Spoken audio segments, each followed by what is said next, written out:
The hospital corridor was too quiet for a man whose laughter once filled theaters across continents.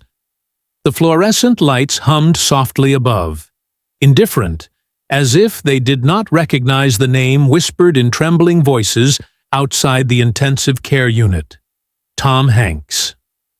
At 69, the beloved actor, an icon whose face had been etched into the collective memory of generations, was lying behind a closed door, fighting a war no script had prepared him for. Terminal cancer. Stage 4. Words that sounded clinical, distant, until they were attached to someone the world thought was indestructible. It had begun, as such tragedies often do, with something deceptively ordinary. A cough that lingered too long, a fatigue that clung to him even after long mornings of rest. Tom had brushed it off during interviews, smiling that familiar, reassuring smile. "I'm fine," he would say, "just getting older." He had played captains stranded at sea, soldiers under fire, fathers torn apart by history. Illness seemed like a lesser antagonist, something manageable, something temporary. But the diagnosis arrived on a gray afternoon in Los Angeles, delivered in a voice that tried to be gentle and failed. The doctor's lips moved carefully, explaining metastasis, treatment options, probabilities measured in percentages that felt cruelly precise. Rita Wilson sat beside her husband, fingers interlaced with his, feeling the subtle tightening of his grip when the word terminal entered the room. Tom did not cry. He nodded, asked questions, thanked the doctor. It was Rita who could not find her voice. In the weeks that followed, secrecy wrapped around them like a heavy curtain. They chose not to announce it publicly. "Not yet," Tom had said.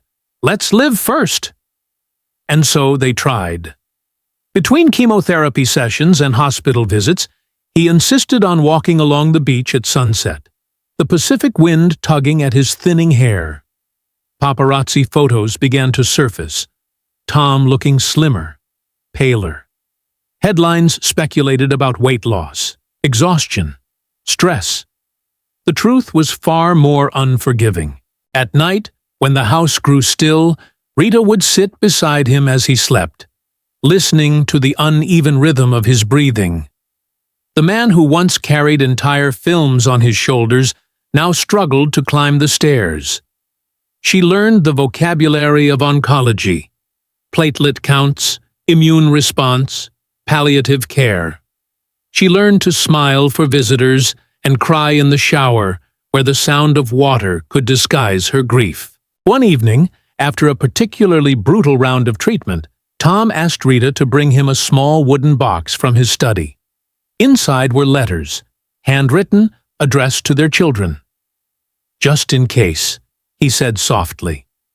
His voice carried no melodrama, only a quiet acknowledgement of time slipping through his fingers. Rita shook her head, refusing to accept the implication, but she sat with him as he sealed each envelope. The room felt smaller, as if the walls themselves were listening. As the disease advanced, pain became a constant companion. The doctors spoke of comfort now rather than cure. Friends visited in hushed tones. Former co-stars stood at his bedside, trying to summon the humor he was famous for. And sometimes, astonishingly, he obliged. "Guess I finally found a role I can't overact," he whispered once, earning a fragile laugh that dissolved into silence. The public announcement came only days before his passing. A brief statement. TomHanks had been battling cancer privately for months. The world reacted with disbelief. Social media flooded with memories, film clips, gratitude. Outside the hospital, candles appeared. Strangers held signs that read, "Thank you, Tom." It felt surreal. This global vigil for a man still breathing behind tinted windows, beeped in steady intervals, mechanical beeped in steady intervals, mechanical witnesses to a life measured now in seconds rather than scenes. Tom's eyes fluttered open briefly. He looked at her, not as a legend, not as a symbol, but simply as a husband who had loved and been loved. There were no grand speeches, no cinematic farewell, just a whisper too faint for the room to fully capture. Rita leaned closer, catching fragments: gratitude, apology, love. When his hand slackened in hers, the monitors began their cold, unbroken tone. 69 years. A lifetime compressed into a single, unyielding sound. The announcement of his death reverberated across the globe within minutes. News anchors struggled to maintain composure. Tributes poured in from presidents, directors, fans who felt as though they had lost a family member. Yet inside a quiet hospital room, beyond the flashing cameras and breaking headlines, Rita remained seated beside the bed, long after the doctors had stepped away. She pressed her forehead against his hand, now cooling, and whispered words meant only for him.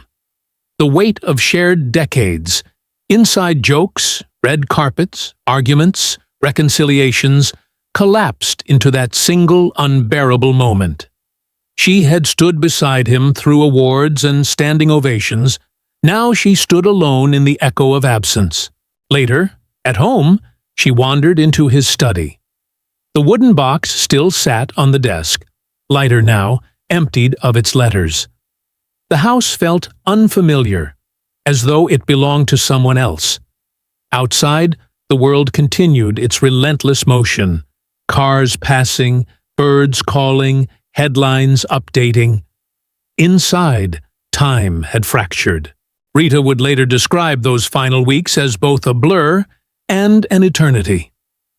"He was brave," she would say, her voice steady, but her eyes betraying the storm within. "He wanted to protect us from the fear."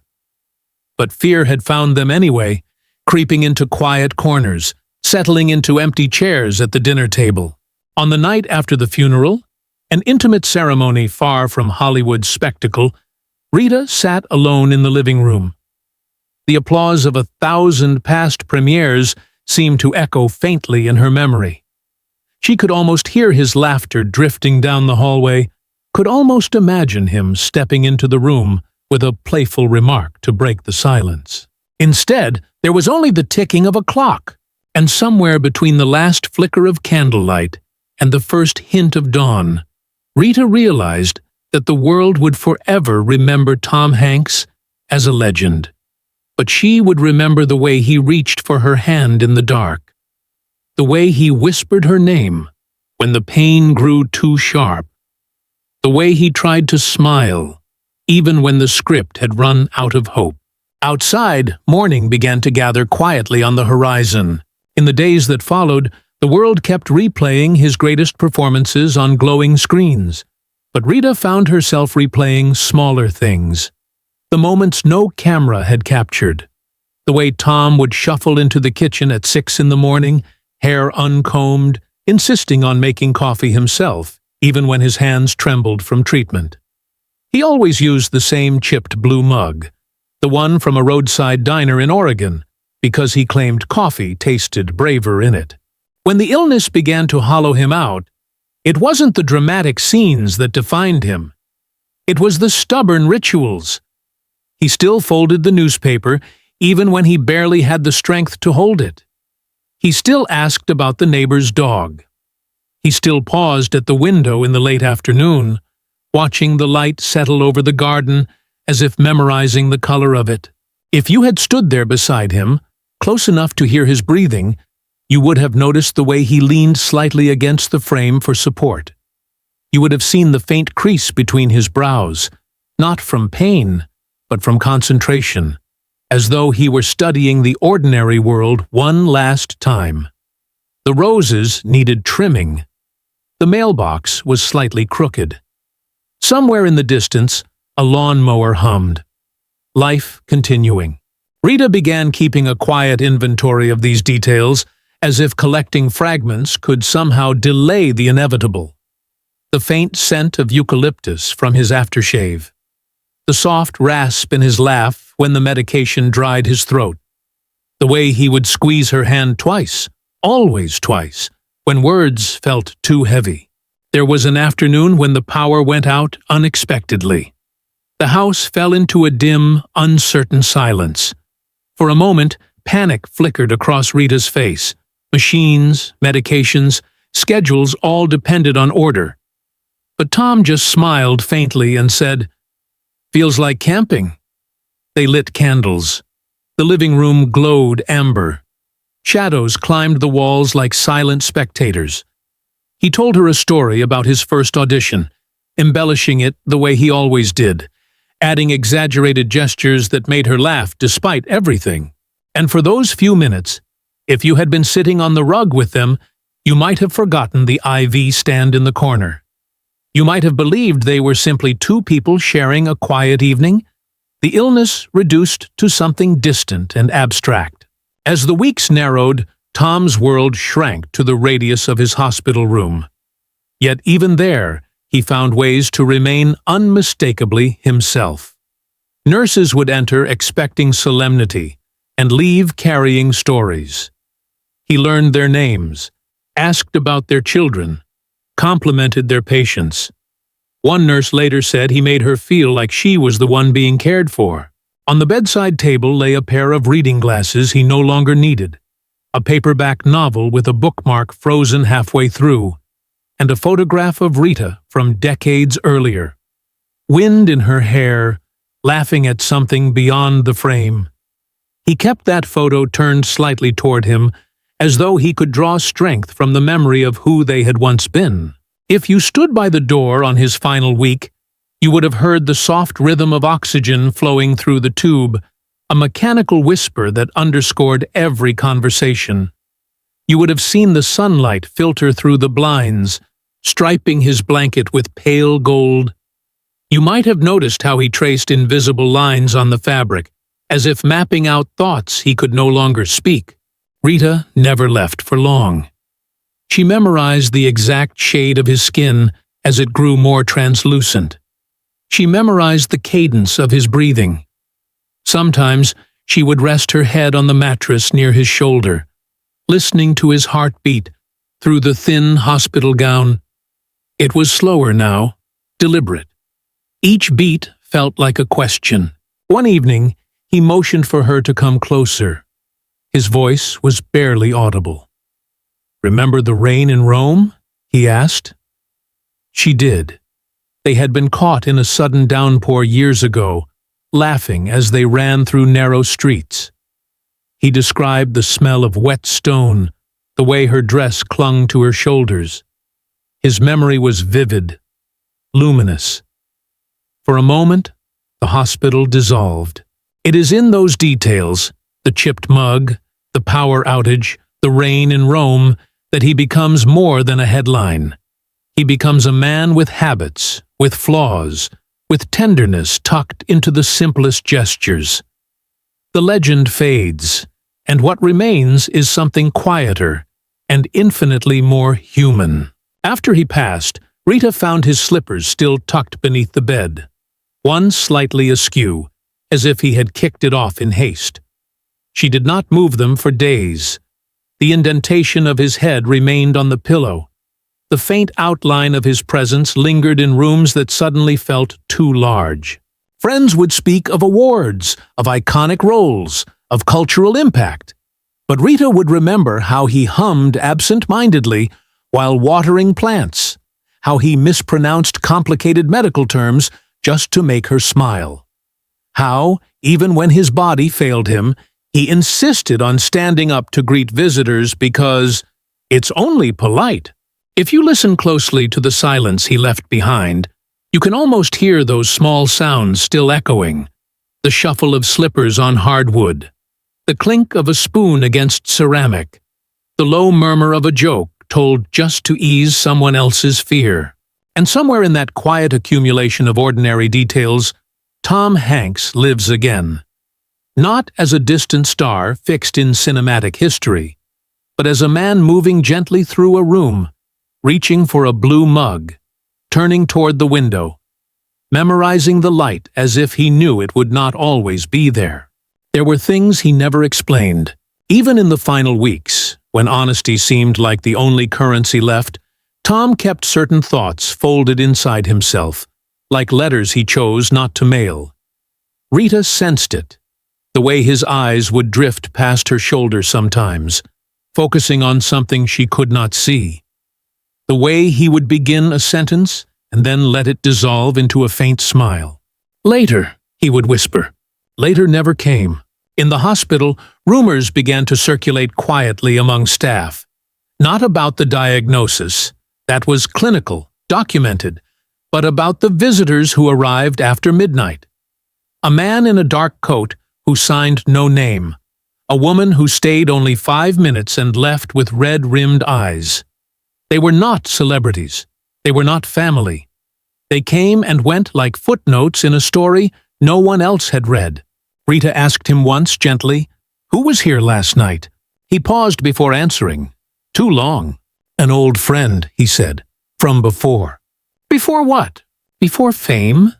Before her? Before the version of himself the world adored?"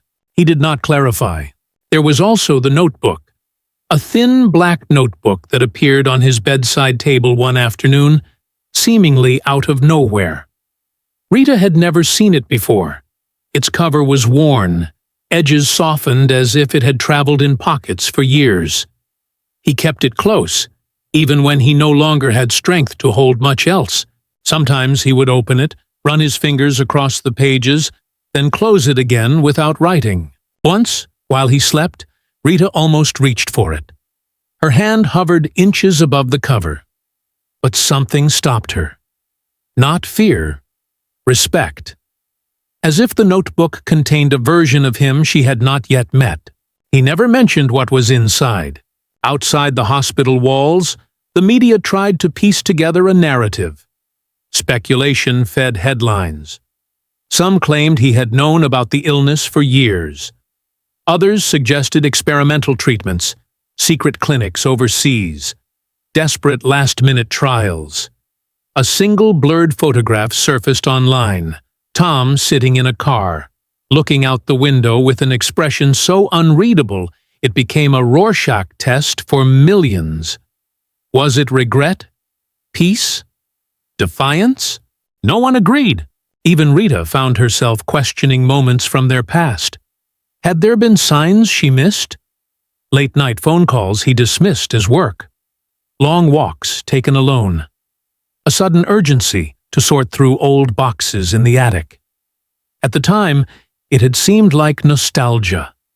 Now, it felt like preparation. On his final lucid evening, the rain pressed softly against the hospital windows. The city lights blurred into watercolor streaks. Tom asked for the blinds to be opened. He stared out for a long time, saying nothing. Rita followed his gaze, but saw only traffic and reflections. "What is it?" she asked. He shook his head slightly. "Just thinking about a promise."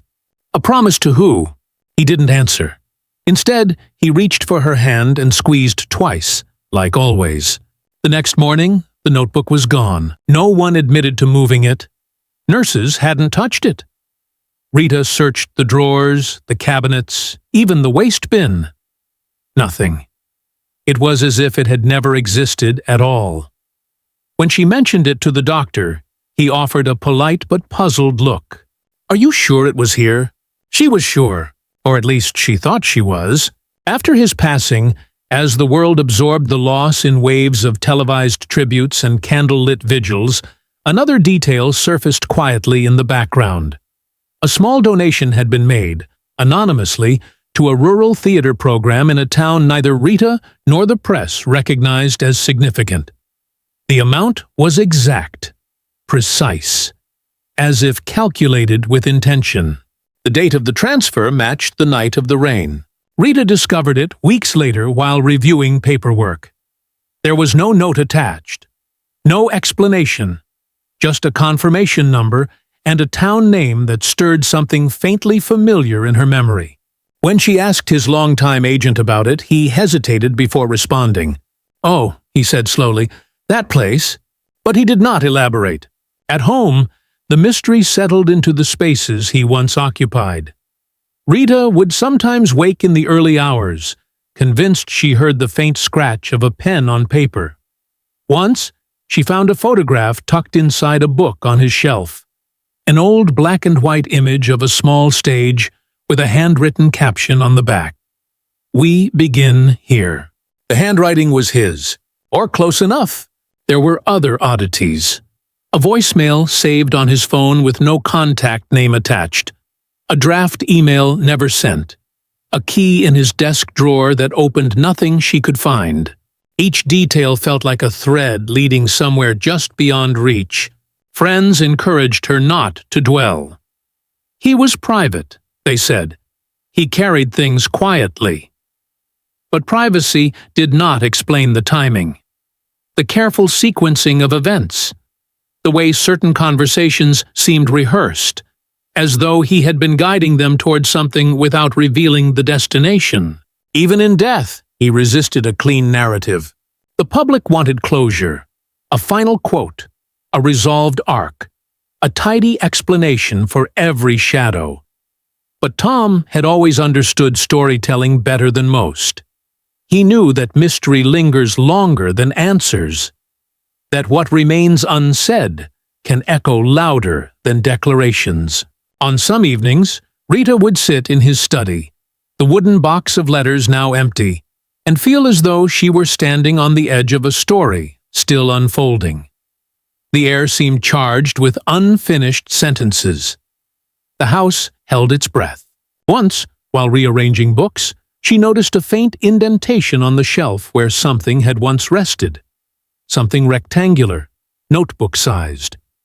The dust around it was undisturbed, as if removed carefully.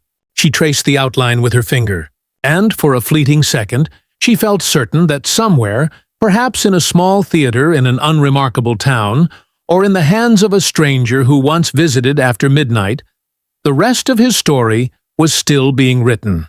Not concluded, just waiting. The house never quite returned to its old shape. Not physically.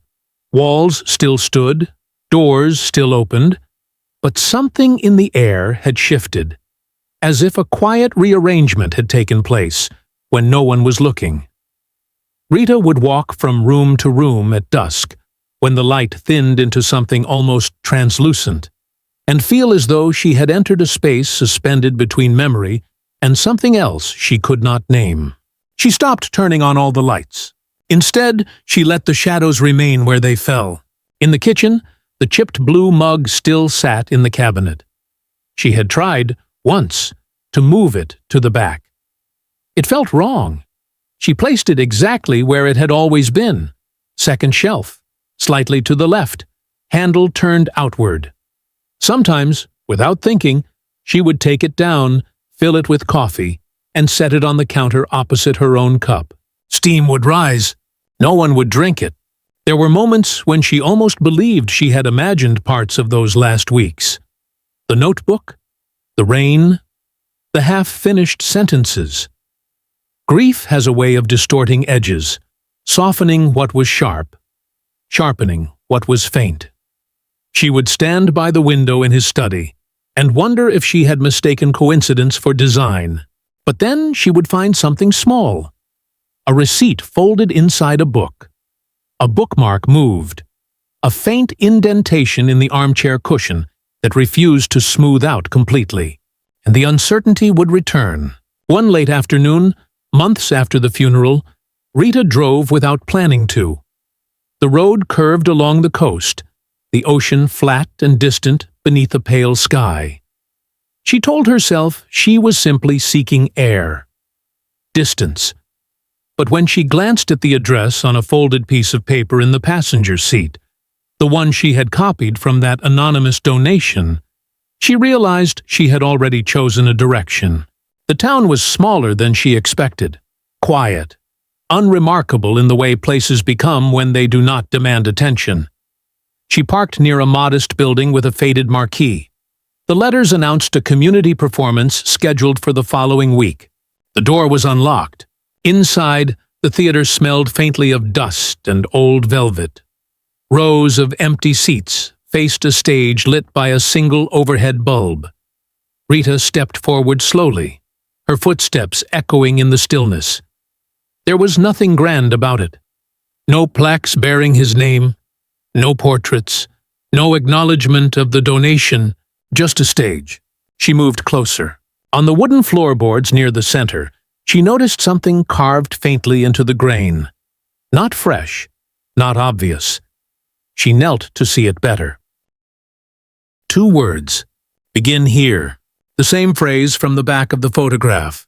She touched the letters with her fingertips, as though testing whether they were real. The carving was shallow, almost hesitant, as if made quickly or long ago. She could not tell when it had been done, or by whom. From somewhere backstage came the soft creak of movement. A curtain shifting, or perhaps only air moving through an open window.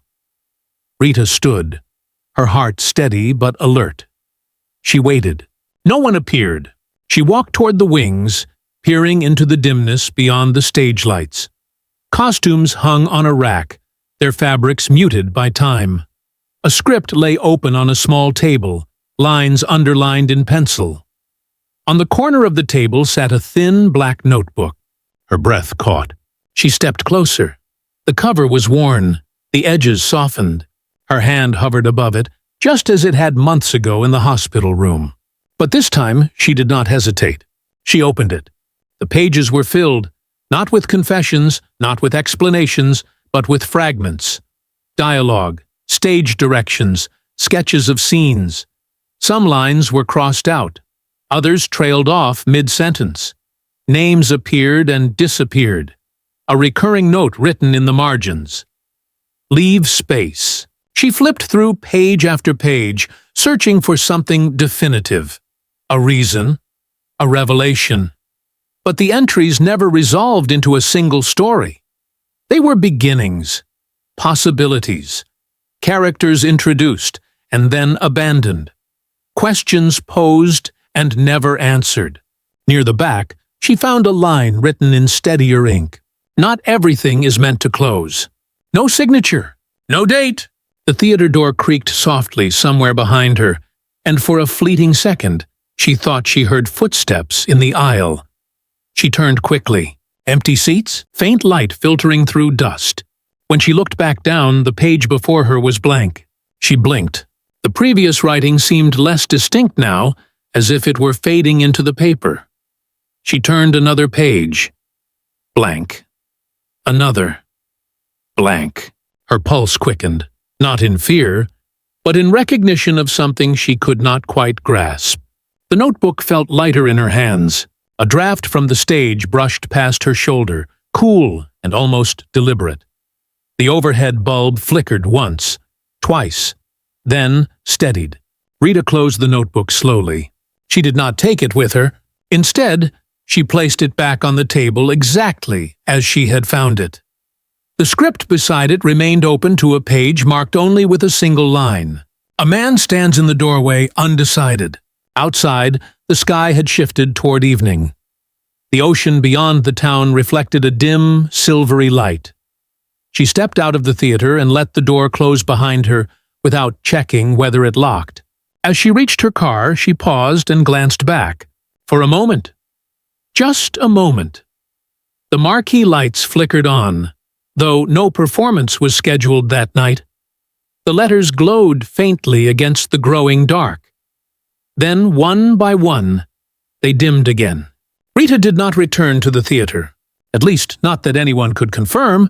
Back home, the chipped blue mug remained on its shelf. The indentation in the armchair cushion still resisted smoothing out. Some nights, she would sit in the quiet and imagine the stage lights rising somewhere far away, illuminating an unfinished scene.